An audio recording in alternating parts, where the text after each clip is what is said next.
안녕하세요. 저는 이제 오늘 디스플레이 드라이버 IC에 대해서 여러분들하고 얘기를 좀 해볼 예정입니다.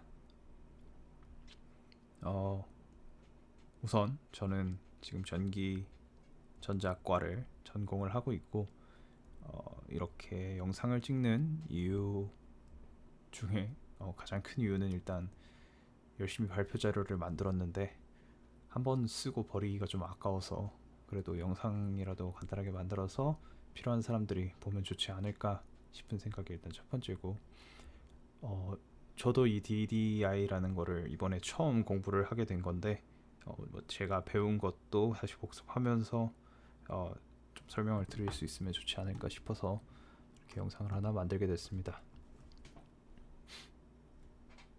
어, 일단 설명은 최대한 쉽게 설명을 하려고 노력은 해볼 예정입니다. 근데 아무래도 주제가 주제이니만큼 그래도 최소한 중학교 과학은 어느 정도 잘 익힌 상태다라는 전제가 좀 들어가야 될 것 같고, 그 외의 부분들에 대해서는 가능하면 상세하게 설명을 할 수 있도록 한번 해보겠습니다. 뭐 어, 편집이 돼서 올라갈지 그냥 올라갈지 잘 모르겠는데 아마 안 해서 올릴 것 같긴 한데, 아무튼 좀 긴 영상이 될 것 같고, 뭐 그냥 틀고 주무시든 필요한 부분만 좀 골라서 보시든 봐주시면 될 것 같습니다. 어, 네. 무슨 얘기부터 해야 될 것 같냐면, 잘 나오죠? 더 크게 할까? 무슨 얘기부터 해야 될 것 같냐면, 이제 DDI라는 개념인데, 사실 그래서 거의 디스플레이랑 관련된 부분이죠. 그래서 디스플레이라는 거에 대해서 한 가지 더 말씀을 드리면, 자료가 거의가 아니라 자료가 영어로 다 돼 있어요. 이거 어쩔 수 없는 게, 저도 배운 게 논문 읽고 배운 거라서, 공부한 거라서 논문들이 다 영어로 돼 있으니까 자료도 어쩔 수 없이 영어 명칭을 따라 쓰는데, 최대한 한국말로 바꿔서 설명을 드리고 한국 용어를 사용할 수 있으면 사용할 수 있도록 해보겠습니다. 그래서 일단은 기본적으로 디스플레이라는 거에 대해서 말씀을 드려야 되는데, 여러분들이 지금 영상을 보고 계시는 화면도 화면일 거고, 뭐 컴퓨터 모니터라든지 TV 화면이라든지 전부 다 디스플레이라고 우리가 일반적으로 부르는 것들이죠. 기본적으로 디스플레이라고 하는 거는 이 아주 작은 픽셀들, 화소들이 모여서 만들어지는 어떤 패널이라고 보시면 됩니다. 그래서 각 뭐 픽셀에는 뭐 예를 들어 뭐 빨간색 LED, 초록색 LED, 파란색 LED 이렇게 세 개가 이렇게 한 픽셀에 들어 있다라고 치면은 이 각 픽셀에서 이제 알맞게 뭐 예를 들어 지금 여긴 주황색이니까 뭐 빨간색이 좀 밝게 빛나야 되고, 뭐 다른 색은 조금 적게, 뭐 초록색 조금 빛나주고, 이런 식으로 적절하게 이 밝기 값을 조절을 해서 원하는 색을 얻어내는 게 이 디스플레이의 역할이라고 보시면 되겠습니다. 그렇기 때문에 당연히 이 디스플레이는 각 소자들, LED라고 하는 뭐 전구라고 뭐 치자면, 그죠? 실제 LED가 전구는 아니긴 하지만 아무튼 어쨌든 빛을 내는 이 소자 자체는 전기 신호로 구동이 되겠죠. 전기 신호로. 그래서 뭐 예를 들어서 여기 전기가 센 전류가 흐르면, 전류 I라고 하면 센 전류가 흐르면 밝기가 더 밝게 빛날 거고, 전류가 낮게 흐르면 밝기가 좀 덜 빛날 거고, 이런 식으로 이 전류의 양을 통해서 이 광원의 광원의 밝기를 조절을 할 수 있을 겁니다. 그러면 이제 핵심은 뭐가 되냐면, 우리가 결국 여기 디스플레이에 띄워야 되는 화면은 일반적으로 어떤 컴퓨터나 뭐 다른 전기적인 전기 매체, 뭐라고 해야 돼? 컴퓨터 안에 저장돼 있는, 그죠? 컴퓨터 안에 저장돼 있는 데이터일 거란 말이에요. 지금 지금 지금 이 화면 자체를 띄우고 있는 것도 그렇고, 지금 이 화면에 보이시는 이 정보들이 컴퓨터 안에 저장이 되어 있을 겁니다. 저 같은 경우는. 그럼 이 컴퓨터 안에 이 정보가 어떻게 저장이 되어 있냐? 각 요 픽셀에 해당되는 요 색깔들에 해당되는 각 점들이 일종의 숫자로 저장이 되어 있을 거예요. 컴퓨터는 왜냐면 숫자밖에 다루지 못하기 때문에. 그렇죠? 그래서 이 숫자가 요런 0101로 되어 있는 이진수로 저장이 아마 되어 있을 겁니다. 그래서 예를 들어 예를 들어 지금 요 정도 주황색 값이 빨간색은 한 200, 잘 모르지만 예를 들어서 초록색은 한 50이라고 할까요? 초록색은 50, 파란색은 0, 이런 식으로 값을 가진다고 쳤을 때, 지금 요 주황색이 요 부분에 있는 데이터가 요 빨간색 200이라는 숫자를 이진수로 변환한 거, 어떻게 변환될까요? 변환이 되겠죠. 아마 8비트짜리 이진수로 변환이 될 거고, 50도 이진수로 변환이 될 거고, 0도 당연히 이진수로 변환이 돼서 이 정보들이 데이터 안에 저장이 되어 있을 겁니다. 그러면 이제 핵심은 이 디스플레이라는 건 결국 이 이진수로 저장되어 있는 이 데이터 파일을 이 화면에 띄워야 되는 건데, 스크린 위에 띄워야 되는 건데, 이 스크린에 띄울 때는 전기 신호가 필요하단 말이에요.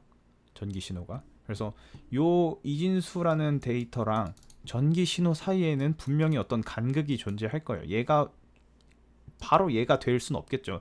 0101을 여기다 써준다고 이 빛이 나오진 않을 거 아니에요.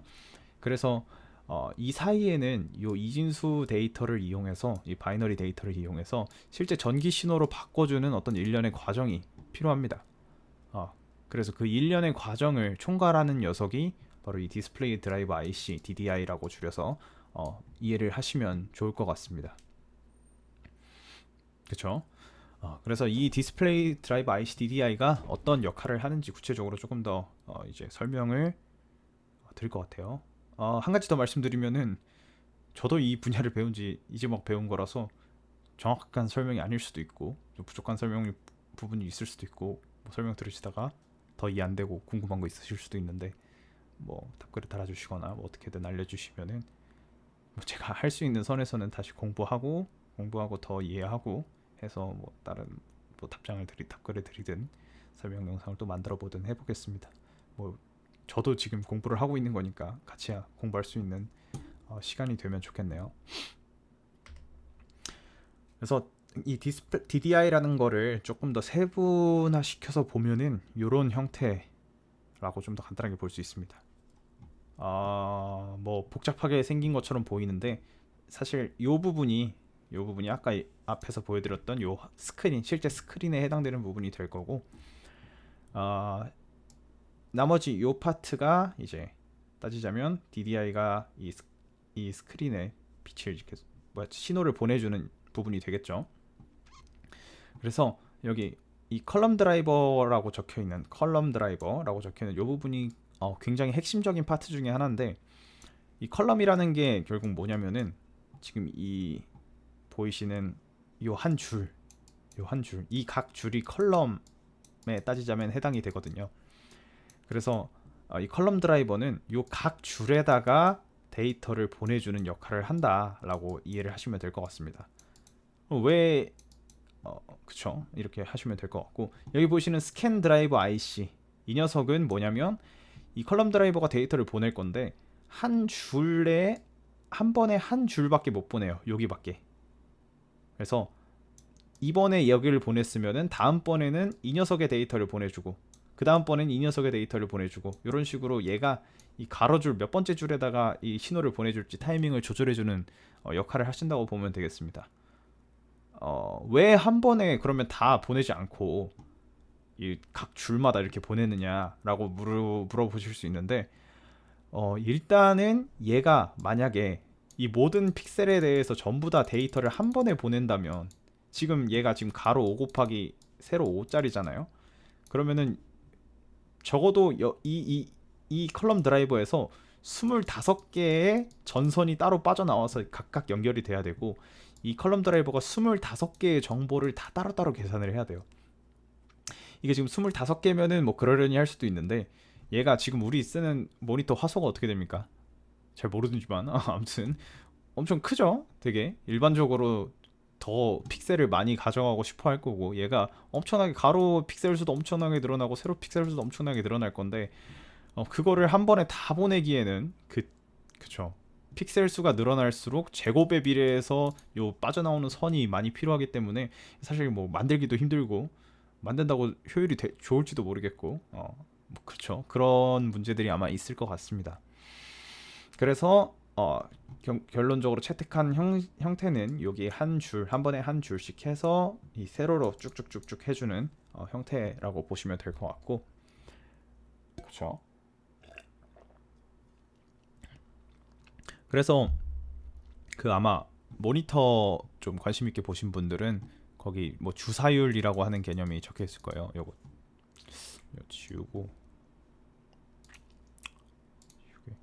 지우개로 지우면 안 되지.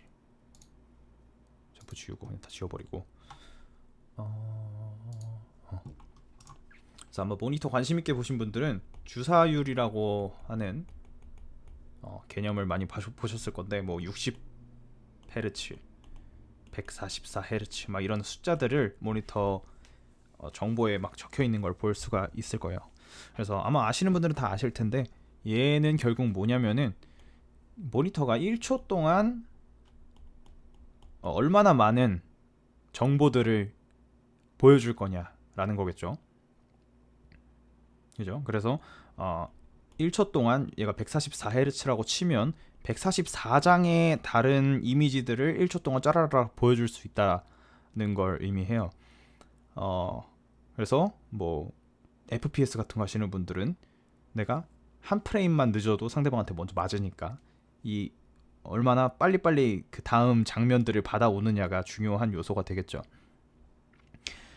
그러면은 다시 거꾸로 얘기를 하면은 이 모니터는 예를 들어 144Hz, 뭐 60Hz로 할까? 60Hz 모니터 기준으로 최소한 60분의 1초 동안에는 하나의 이미지를 보여줘야 돼요. 왜냐면은 1초 동안 60개 이미지를 보여줘야 되니까, 하나의 이미지를 보여줄 때는 60분의 1초 안에 이 이미지를 보여줘야 될 겁니다. 맞죠? 그래서 이 60분의 1초라는 시간이 이 이미지에서 따지면 이 1프레임 타임이라고 적혀 있는 프레임 타임, 그죠? 1프레임 타임이라고 적혀 있는 이 부분이 저 60분의 1초에 해당이 될 겁니다.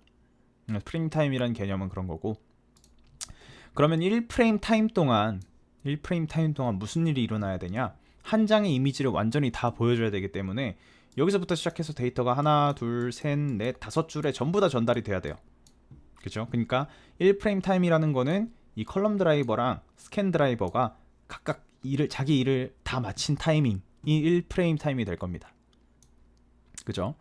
그러면 아까 컬럼 드라이버가 한 번에 한 줄밖에 못 보낸다고 했기 때문에 요 한 줄의 데이터가 보내지는 시간은 다시 이 1프레임 타임을 적절한 시간으로 쪼개줘야 될 거예요. 이런 식으로. 그랬을 때 요 한 줄의 데이터를 보내는 시간을 1H 타임, 얘는 호라이전털, 한 줄이라는 의미죠. 그래서 1H 타임이라고 일반적으로 부릅니다. 그래서 명칭은 이렇게 생각하시면 될 것 같고, 그래서 실제로 데이터가 어떻게 전달이 되냐? 첫 번째 호라이전털 타임, 첫 번째 H 타임에 첫 줄에 전달이 되고, 두 번째에 여기 전달되고, 그리고 쫙쫙 전달돼서 마지막 여기까지 전달되면 한 프레임 타임이 끝나고 요 한 이미지가 완성이 될 겁니다. 그래서 이렇게 하나의 프레임이 구성된다고 보시면 될 것 같습니다. 컬럼 드라이버랑 스캔 드라이버는 그런 역할을 한다. 그리고 얘네들은 그 타이밍, 그 각 데이터 이 타이밍을 데이터를 전달하는 역할을 하는데, 얘네가 언제 데이터를 전달하고 이 바꿔주는 타이밍은 언제고 이런 것들을 적절하게 컨트롤 해주는 이 타이밍 컨트롤러가 옆에 붙어 있습니다. 그래서 적절히 시그널을 보내서 신호를 보내서 이때 보내고 이때 데이터 전달하고 지금은 데이터 전달하지 말고 이런 시그널들을 보내줄 거고, 그 다음에 이제 아까 맨 처음에 얘기했던 여기 이 디지털 데이터를 얘한테 전달을 해줘야 얘가 바꿔줄 거 아니에요. 이 데이터 전달하는 역할도 중간에서 매개를 해준다고 일단 보시면 되겠습니다. 얘는 이따가 다시 설명드릴게요. 감마 레퍼런스 볼테지라고 적혀 있는데, 일단 얘는 조금 이따가 다시 말씀을 드리는 걸로 하고 일단 넘어가 보겠습니다. 그래서 이렇게 DDI가 구성되어 있고 그래서 사실 뭐 다 중요하겠지만 오늘 여기서 제가 준비한 부분은 이 부분에 특히 초점을 맞춰 있다는 거 먼저 말씀을 드리고 가겠습니다. 그래서 저 컬럼 드라이버는 이제 아까 말씀드렸듯이 요 각 컬럼의 데이터를 전달을 해줘야 되잖아요. 그래서 이 각 컬럼에 전달을 하는 녀석들이 여기 보이시는 이 채널이라는 녀석들입니다. 그래서 하나의 채널이 하나의 컬럼에 있는 하나의 픽셀에 데이터를 전달해 준다고 보시면 되고, 그래서 이 컬럼 드라이버에 있는 채널은 또 다시 잘게 쪼개보면 하나의 채널이 요 세 가지 단계로 일반적으로 구성이 되어 있습니다. 그래서 데이터가 여기로 들어온다, 아까 얘기했던 0101 데이터가 여기로 이렇게 들어온다, 그러면 그 데이터는 먼저 로직 파트, 논리 파트를 거쳐서 DAC라고 하는 녀석을 거친 다음에 버퍼에 담겨져서 이제 픽셀로 이동을 한다. 여기 뭐 픽셀이라고 일반적으로 부르겠습니다. 사실 뭐 디스플레이 픽셀이라고 불러도 되지 뭐. 아닌가? 아무튼 픽셀이라고 치자면, 얘를 픽셀이라고 치자면, 그래서 픽셀로 전달이 된다, 이런 과정을 거친다라고 보시면 될 것 같습니다. 네, 일단 그렇고, 그래서 이 각 채널을 좀 더 자세히 보면 로직 파트는 무슨 역할을 하냐? 얘는 이제 아까 보여드렸던 시그널을, 이렇게 생긴 시그널을 제때제때 만들어주는 역할을 한다고 일단 보시면 돼요. 그래서 지금 데이터 이제 보내고 보내 하는 그 시그널을 보내주는 역할을 이 시프트 레지스터라고 부르는 애가 해준다고 일단 생각을 하시면 될 것 같고, 이 디지털 데이터가 입력이 되면 샘플링 렛치라고 부르는 곳에 일단 저장이 돼요.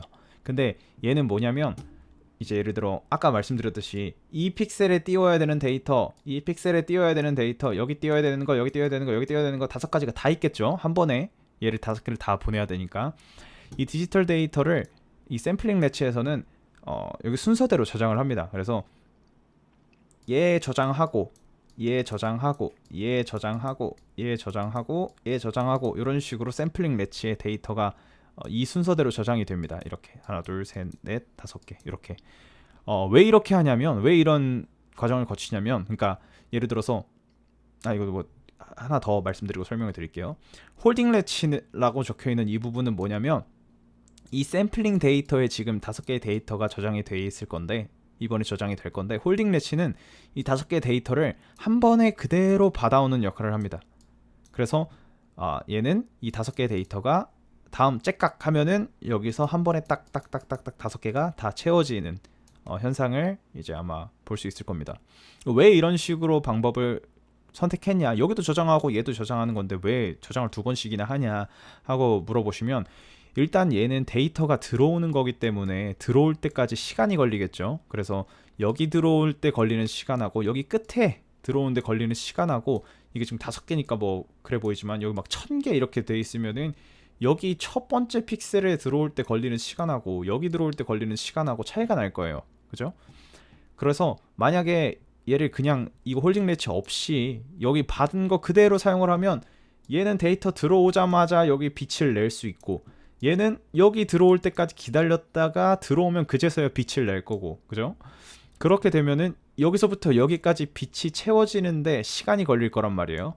그럼 우리가 보기에는 뭐 사람 눈으로 볼 수 있을지 모르겠지만, 우리가 보기에는 빛이 한 번에 반짝하고 들어오는 게 아니라 쫘라라라라락 들어오는 걸로 보이겠죠, 순서대로.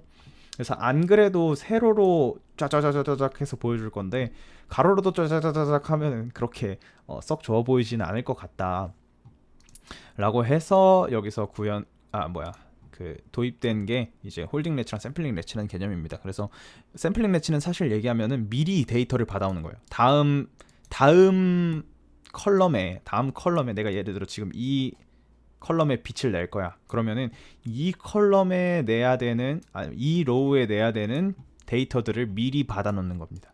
그래서 지금은 얘가 홀딩 렛치의 이쪽에, 이거 이렇게 보여드릴까? 아니야, 여기 이게 낫겠다. 그래서 지금 예를 들어 여기에 빛을 내고 있다. 이쪽 여기에 빛을 내고 있다. 그러면 여기에 해당되는 데이터는 홀딩 래치가 가지고 있을 거고, 여기에 해당되는 데이터를 샘플링 래치가 지금 받아오고 있는 겁니다. 데이터를 받아오고. 그러고 나서 다음에 이제 이쪽로 빛을 내야겠죠. 이쪽을. 그럼 그때 여기에 아까 받아놨던 데이터를 다음 타이밍에 한 번에 가져와서 5개를 한 번에 빛을 낼 수 있도록 이렇게 만드는 구조라고 보시면 되겠습니다. 그쵸? 그렇고, 그럼 뭐 얘가 빛을 내면은 다음 샘플링 래치에는 얘 데이터들이 여기 들어오고 있겠죠. 그런 구조입니다. 그리고 마지막으로 여기 밑에 있는 레벨 시프터라는 녀석은 뭐냐면, 기본적으로 여기 아까 필요하다고 했던, 들어온다고 했던 요 데이터는 이제 낮은 전압을 갖고 있어요. 낮은 전압을 갖고 있는 데이터.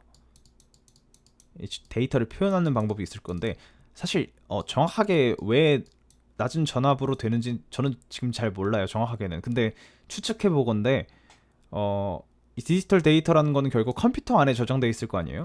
그죠? 근데 컴퓨터 안에서 구동되는 전압이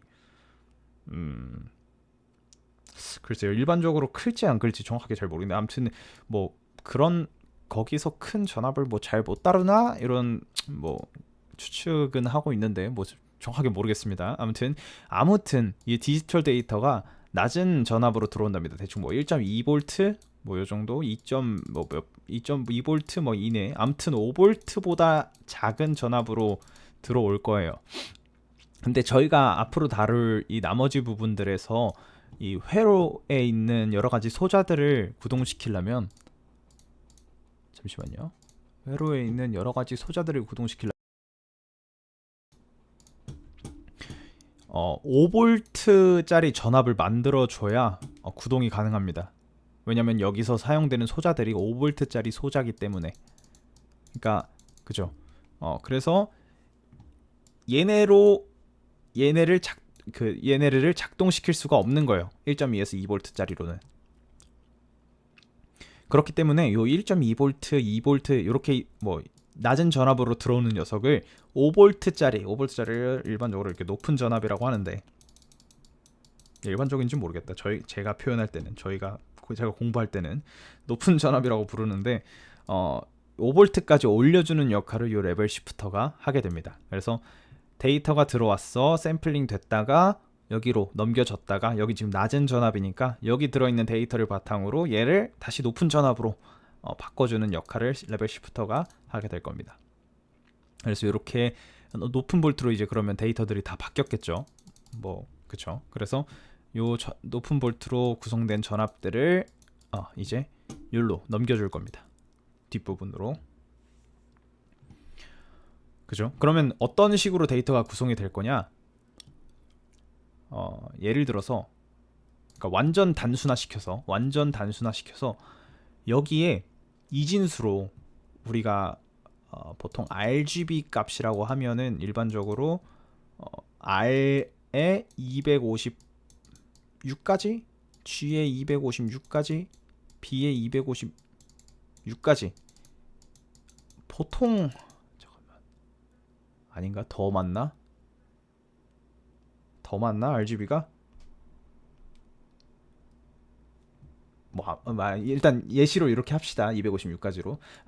그러니까 뭐 빨간색을 표현할 수 있는 가지수가 256가지라고 치는 거예요. 빨간색을 256가지 다른 색으로 표현할 수 있다. 우리가 똑같은 빨간색이더라도 구별이 가잖아요. 여러 가지. 그래서 그 가지수가 일단 256가지로 가정을 해보는 겁니다. 더 간단하게 해야겠다. 더 간단하게 해서 예를 들어서 그냥 뭐 색이라는 게 우리가 뭐 예를 들어 1부터 255, 0부터 255까지 색을 나타낸다고 쳐봅시다. 뭐 그냥 극단적으로 0이면 흰색, 뭐 255면 검정색, 그다음 뭐 1이면은 흰색보다 조금 빨간색, 2면은 좀 더 빨간색, 이런 식으로 나타낸다고 일단은 가정을 해볼게요. 그러면 예를 들어서 여기다가는 64 정도의 색을 내고 싶고, 뭐 여기다는 뭐 32 정도의 색을 내고 싶고, 여기다는 뭐 18 정도의 색을 내고 싶고, 20의 색을 내고 싶고, 뭐 6의 색을 내고 싶다, 이런 식으로 생각을 할 수 있겠죠. 그러면은 뭐 근데 딴 거 다 필요 없고 얘만 봅시다. 20만 봅시다. 20이라는 색을 나타내려면 20은 이진수로 어떻게 되냐면 1 16에 4니까 0 0 1 뭐 8비트로 나타내면 이렇게, 8비트가 아니구나. 8비트로 나타내면 이렇게 될 거예요. 1 2 4 8 16 36세 128, 그죠? 그래서 얘가 20을 나타내는 이진수입니다. 그죠? 얘가 데이터로 이렇게 있는 거고, 데이터 상으로는 20이라는 숫자는 이렇게 나타내는 거고, 실제 여기 디지털 데이터로 넘어올 때는 어떻게 넘어오냐, 얘가 0V, 0은 0V, 1은 뭐 아까 얘기했던 1.2V 이렇게 해서 넘어오는 겁니다. 그럼 디지털 데이터로 넘어올 때는 0V, 0V, 1.2V, 0V, 1.2V 뭐 이런 식으로 전달이 될 거예요. 그죠? 그럼 요 홀딩 레츠는 다시 0V, 0V, 1.2V, 0V 뭐 이런 식으로 홀딩이 될 거고, 레벨 시프터에서 얘를 다시 0V, 0V, 5V, 0V, 5V, 0V 이런 식으로 전압을 높여줄 거예요. 그러면 이 뒷부분에 전달되는 녀석은 결국 뭐냐면 0V 아니면 5V가 전달이 되는 거예요. 둘 중에 하나의 신호가 0V 아니면 5V, 그죠? 전달되는 게, 왜냐면 이진수 데이터를 우리가 입력을 받았고 그걸 전달할 거니까. 그래서 0V 아니면 5V 데이터가 뒷부분으로 전달이 된다. 여기까지 일단 이해를 하시면 되겠습니다.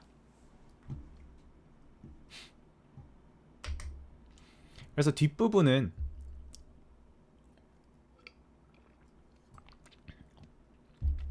DAC라고 하는 부분하고 버퍼라고 하는 부분으로 구성이 되어 있는데, DAC는 뭐 약자로는 디지털 투 아날로그 컨버터, 한국말로 바꾸면 디지털 신호를 아날로그 신호로 바꿔주는 녀석이라는 뜻을 가집니다. 무슨 말이냐면, 아까 우리가 디지털 데이터로 넘어오는 게 0V 아니면 5V 데이터가 넘어온다라고 얘기를 했어요.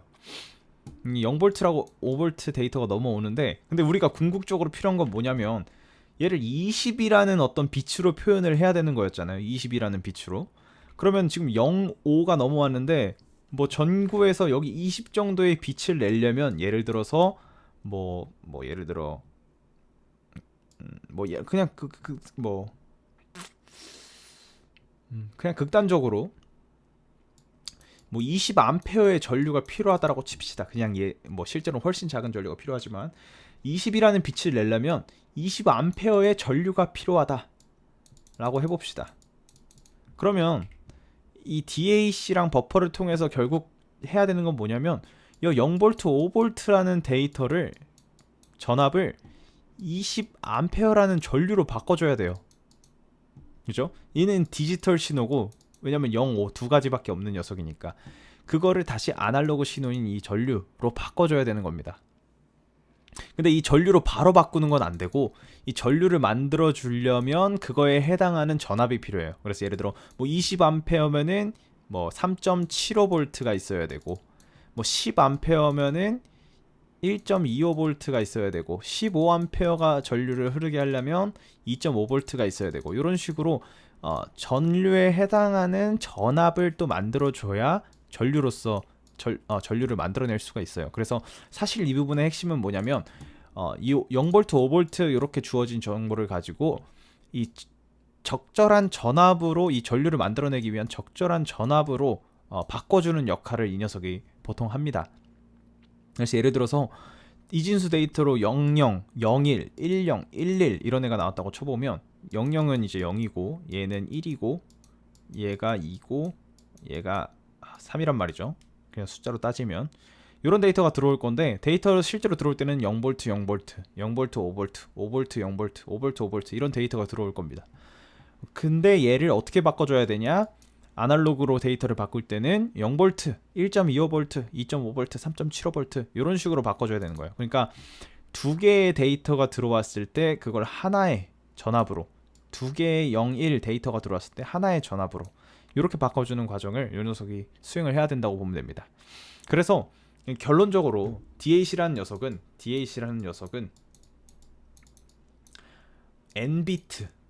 n비트라는 건 0101이 n개 있는 어떤 데이터, 이게 총 n개 있는 어떤 데이터, n비트 신호를 받았을 때 그 신호를 이용해서 하나의 전압을 뽑아내면 그게 DAC의 역할이라고 볼 수 있습니다.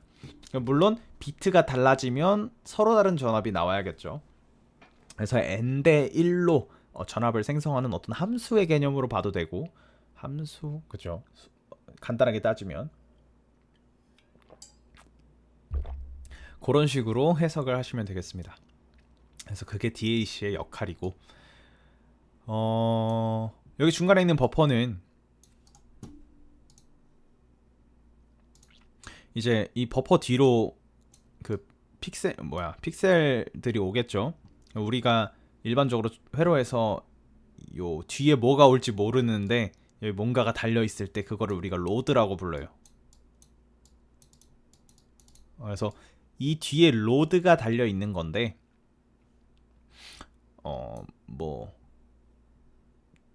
그쵸? 여기 내가 그러면은 내가 이 DAC를 통해서 적절하게 여기에 내가 뭐 2.5V라는 데이터를 보냈다. 근데 만약에 중간에 버퍼가 없어요. 그러면 2.5V를 내가 보내고 얘가 2.5V를 받아야 되는데, 이 회로에서는 조금 복잡한 일들이 많이 일어날 수 있기 때문에, 예를 들어 뭐 로드가 뭐 어떻게 막 저항도 달려 있고 막 이것저것 달려 있어 가지고 뭐 꼬이면은, 뭐 꼬인다고 해야 될까? 로드가 막 이상하게 달려 있, 직접적으로 이렇게 연결이 되어 있으면은, 얘랑 차단이 안 돼 있고 바로 연결이 되어 있으면은, 우리 뭐 V는 IR 이런 거 배웠잖아요. 전압값이 여기 뒤에 달려 있는 저항이나 이런 것들에 의해서 막 달라질 수 있는 거예요. 그래서 나는 2.5V를 제대로 보냈는데 여기 로드 막 이런 것 때문에 얘가 막 바뀌어가지고 2.5V가 제대로 유지가 안 될 수도 있고, 실질적으로 직접적으로 연결이 되어 있으면 이 녀석이 뭐 이쪽에도 영향을 줄 수도 있고, 이런 문제들이 발생하기 때문에 그 발생하는 영향을 중간에서 끊어주고자 지금 여기 버퍼가 보통 위치하게 됩니다. 그래서 이 버퍼를 통해서 아마, 그쵸, 그죠, 얘는 지금 뭐 OPP 뭐, 그쵸, 그래서 중간에 끊어주는 역할을 얘가 버퍼가 일반적으로 할 겁니다. 그래서 들어오게 된 전압을 얘랑 차단된 상태에서 얘가 한번 받아서 얘를 거쳐서 전달해주는 느낌으로 그렇게 해석을 하시면 될 것 같습니다. 그죠? 그리고 오늘 설명드릴 부분에서는 사실 얘만 중점적으로 거의 얘기를 할 것 같습니다. 나머지 부분은 뭐 추후에 아마 기회가 되면 한 번 더 얘기를 할 수 있으면 좋겠지만, 뭐 될지 안 될지 모르겠고, 얘를 좀 더, 왜냐면 얘가 딱 봐도 좀 핵심적인 역할을 하는 것 같죠. 여기서 디지털을 아날로그로 바꿔주는 핵심적인 역할을 하는 것 같으니까 얘만 조금 더 여러 가지 종류를 볼 건데, 그렇게 봐보겠습니다. 그래서 이 DAC라는 녀석은, DAC라고 하는, 아까 얘기했던 이 DAC라고 하는 녀석은 이제 핵심 포인트가 네 가지가 있는데, 얘를 볼 때는 DAC라는 녀석을 보고 얘가 좋은가 나쁜가를 판단할 때는 이 네 가지 포인트를 볼 수가 있는데, 첫 번째로 이제 면적입니다. 면적은 이 DAC라고 하는 녀석의 면적이 만약에 커진다. 사실 얘가 아까 어디 들어있던 녀석이었냐면 여기 들어있던 애란 말이에요. 채널에, DAC가, 그죠? 채널에 들어있었는데 얘가 면적이 만약에 이만해져. 그러면 어쩔 수 없이 다른 애들도 다 따라서 이만큼 커져야 돼요. 그죠? 왜냐면 뭐 이 십자가 형태를 이렇게 만들 수는 없잖아요. 그래서 얘까지 이렇게 커져야 되는데, 그러면 요 채널의 사이즈가 커진다는 얘기입니다. 그래서 만약에 얘가 면적이 커, DAC가 면적이 크면은 이 채널의 사이즈가 이렇게 뚱뚱해집니다. 그러면은 아까 컬럼 드라이버라고 불렀던 요 녀석, 요 녀석의 사이즈가, 우리가 기기의 크기가 한정이 돼 있을 거 아니에요? 화면의 크기가, 뭐 화면의 크기일 수도 있고 기계의 크기일 수도 있고, 얘가 이렇게 한정이 돼 있는데 요 안에 있는 채널이 커져 버리면 들어갈 수 있는 채널의 수가 당연히 작아지겠죠. 그럼 아까 이 채널은 뭘 한다 그랬냐면, 한 줄의 데이터를 몇 개를 전달할 거냐, 그죠? 각 줄에 데이터를 전달해주는 역할을 한다고 얘기를 했었죠. 얘 수가 줄어든다는 건, 들어갈 수 있는 채널의 수가 줄어든다는 건 요 한 줄에 올 수 있는 픽셀의 수가 줄어든다는 거랑 마찬가지입니다. 그죠? 픽셀의 수가 줄어들면은 당연하게도 이 선명도 측면에서, 이 화질 측면에서 안 좋을 수밖에 없겠죠. 그래서 DAC의 면적을 줄이면 이 채널의 수가 같이 작아질 거고, 채널의 크기가 같이 작아질 거고, 채널의 크기가 작아지면 한정된 컬럼 드라이버 안에 더 많은 채널을 넣을 수 있을 거고, 더 많은 채널이 들어가면 더 많은 픽셀, 가로 픽셀에 대해서 데이터를 전달해 줄 수가 있을 거고, 그러면 한 번에 더 많은 가로 픽셀에 빛을 낼 수 있을 거고, 그러면 화면의 화소가 올라갈 거고, 이런 연관관계를 갖고 있기 때문에 자연스럽게 면적은 작게 갖고 있는 게 좋습니다. 그죠?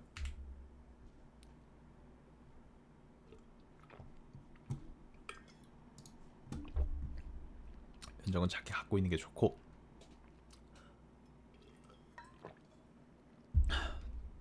네. 다음은 유니포미티, 일관성, 뭐 이렇게 해석할 수 있나요? 뭐 그런 의미인데, 무슨 말이냐면 내가 이 채널들이, 여러 가지 채널이, 지금 N개의 채널이 있는데 여기에 똑같이 내가 흰색을 내고 싶어서 똑같이 흰색에 해당하는 데이터를 전달을 했어요. 근데 만약에 요 회로 안에서, 요 안에 들어있는 회로 안에서 오차가 좀 발생을 해가지고, 원래는 똑같이 2.38V라는 녀석이 나와야 정상인데 얘가 조금씩 차이가 나는 거예요. 안에 들어있는 작은 오차들 때문에.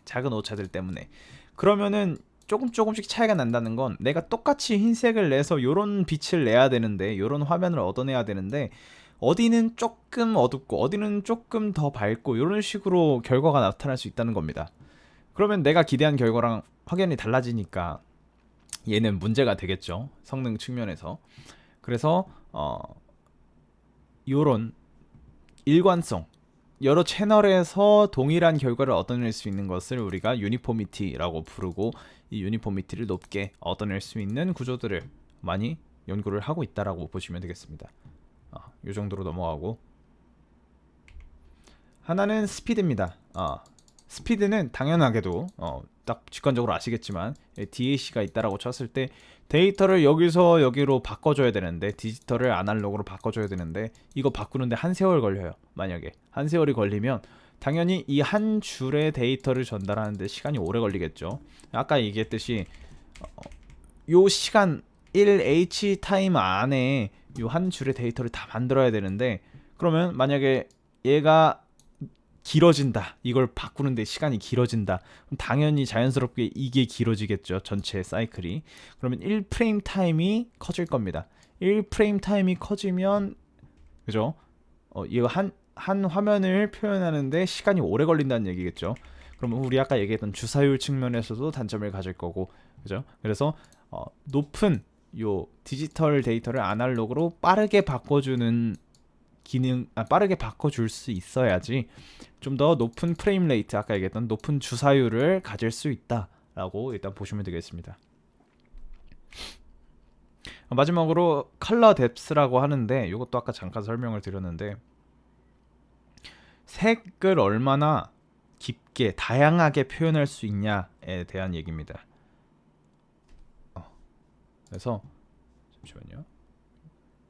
뭐 이거 없어도 되지 않을까? 색을 얼마나 다양하게 표현할 수 있냐라는 얘기입니다. 그래서 예를 들어 지금 여기는 8비트 가지고 표현할 수 있는 색상에서 뭐 이렇게 구분이 될 수 있는데, 10비트의 데이터라면 더 많은 색깔을 표현할 수가 있겠죠. 그래서 잠시 지금 그림판에 저게 있나? 그림판을 한번 볼까요? 그렇죠. 요 색을 선택하는 화면인데 아마 많이 보셨을 거예요. 뭐 그 이렇게 색 선택하고 사용자 지정으로 이렇게 선택할 수 있는 부분, 여기 보시면 제가 뭐 빨간색을 선택한다고 해볼게요. 빨간색을 선택한다. 그러면 지금 딱 빨간색인데, 빨간색이죠. 빨간색인데 얘가 숫자 3개로 표현이 돼요. 빨간색은 255, 녹색은 0, 파란색은 0, 이런 식으로. 그죠?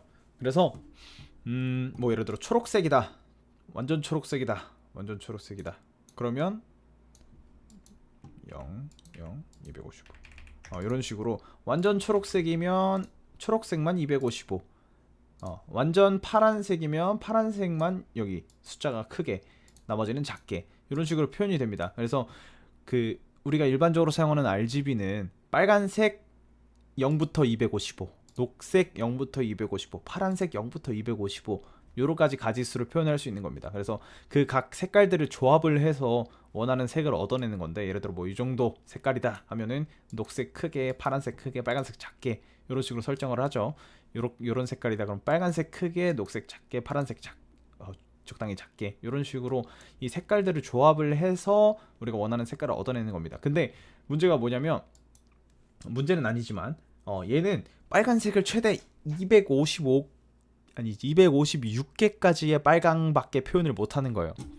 그래서 만약에 저 256가지의 빨강 안에 있는 것보다 다른 빨강을 표현하고 싶으면, 지금 이 RGB 지금 보이시죠? 여기 보시면 255부터 쭉 이렇게 빨간색이 표현이 될 거예요.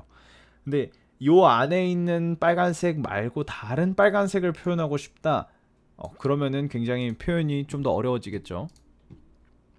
그래서 이 컬러는 얼마나 더 바꾸고 컬러 뎁스라는 거는 얼마나 많은 색깔을 표현할 수 있냐, 얼마나 다양한 색깔을 표현할 수 있냐를 의미한다고 일단 보시면 됩니다. 또 왜 안 되니?